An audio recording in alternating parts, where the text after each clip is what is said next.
Nous allons voir que contre CNews, il y a 3 acteurs principaux. Le Conseil d'État d'abord, l'Arcom et enfin Reporters sans frontières. Le Conseil d'État, alors que CNews est en passe de devenir la première chaîne d'infos de France devant BFM TV, le Conseil d'État tente de brider, on pourrait dire, la liberté d'expression. En effet, la haute juridiction a demandé à l'Arcom de mieux contrôler la chaîne et que le temps de parole des chroniqueurs de CNews soit comptabilisé comme du temps de parole politique. La question qu'on pourrait se poser, c'est est-ce que le Conseil d'État va demander aussi de comptabiliser le temps de parole de Léa Salamé, de Renaud Dely, de Patrick Cohen, de Salia Brahila? On ne va pas continuer la liste. Il y en aurait beaucoup d'autres. Sinon, on va citer quasiment tous les journalistes de France. Pour rappel, une écrasante majorité d'entre eux, 96%, dans un sondage Harris Interactive en 2012, votaient à gauche. Jean-Yves, en préambule, qu'est-ce qu'on peut dire déjà sur le Conseil d'État ? Alors, le Conseil d'État, au fond, c'est une haute juridiction qui contrôle l'administration et qui conseille le gouvernement. Ça, c'est la définition gentillette. La réalité d'aujourd'hui, c'est que ce sont des militants socialistes sous casade de juges. Alors, je vais vous citer les 3 principaux personnages du Conseil d'État. Le vice-président Tabuteau a été conseiller ministériel socialiste de Martine Aubry, de Kouchner et j'en passe. Et donc, il est engagé du côté du Parti socialiste, du côté aussi du macronisme, puisqu'il était président de la section sociale au moment de l'affaire du Covid et qu'il a validé toutes les décisions limitant la liberté d'expression au moment du Covid. Et donc, comme il a validé toutes les décisions limitant la liberté d'expression au moment du Covid, ça l'a aidé à être nommé vice-président du Conseil d'État. Mais c'est pas le seul. Le président de la section du contentieux, monsieur Chantepie, est aussi un militant socialiste, et c'est même un ancien de la bande à 2 coins. Il a aussi été conseiller ministériel de ministres socialistes comme Madame Royal. Le président de la section de l'intérieur, monsieur Thuot, est un militant immigrationniste.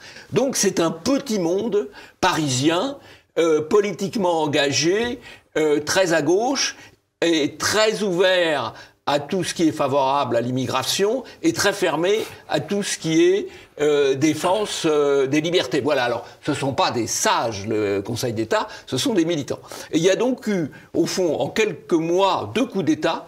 Un coup d'État du Conseil constitutionnel qui a détruit la décision du législateur dans l'affaire de la loi sur l'immigration, et un coup d'État du Conseil d'État qui vise à imposer à l'Arcom de prendre un certain nombre de décisions contre une chaîne nommément désignée, à savoir CNews.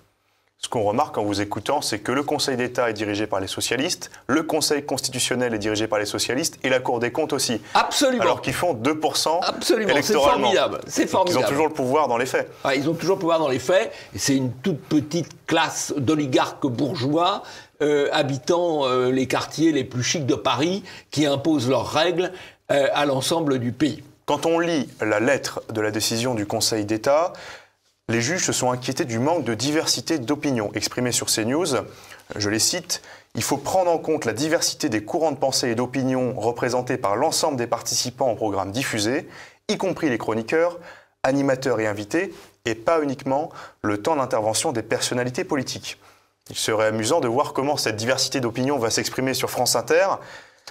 Jean-Yves, est-ce que ça n'est pas quelque chose qui pourrait se retourner contre le système si on appliquait strictement cette diversité d'opinion? Sur France 2, par exemple, Charlotte Dornelas pourrait remplacer Léa Salamé. Par exemple, ce serait formidable.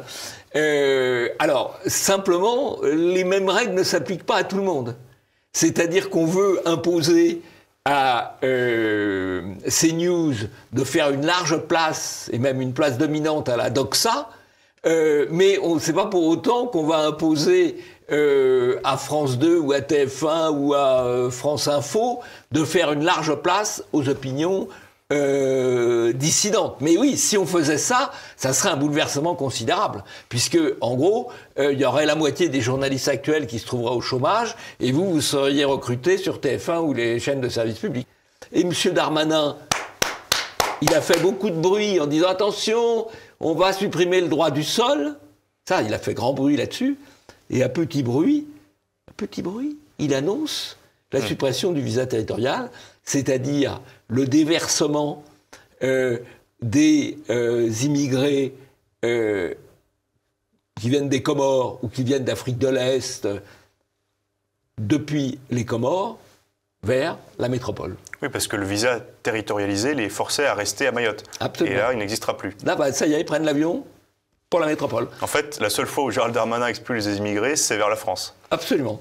Quand même le Rassemblement National, Marine Le Pen, Jordan Bardella rendent hommage à Robert Badinter, quand on sait son parcours, comment dire, de père déporté, raflé, combattant de l'abolition, grand avocat, vous dites, au fond, comme son bilan ne nous convenait pas, on ne rend pas hommage à ce qu'il était. Est-ce que j'ai le droit de ne pas me retrouver dans son bilan? Est-ce que j'ai le droit de ne pas rendre hommage?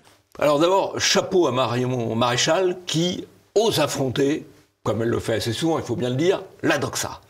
Et alors, chapeau aussi au petit Benjamin Duhamel qui montre toute son intolérance. D'abord, il fait le chantage à la Shoah, et ensuite, quand Marion Maréchal lui demande « Est-ce que j'ai le droit ?», il dénègue « Non, non, non, vous n'avez pas le droit. Non, non, non, vous n'avez pas le droit. » C'est ce qu'on appelle le pluralisme chez BFM. Séquence fabuleuse.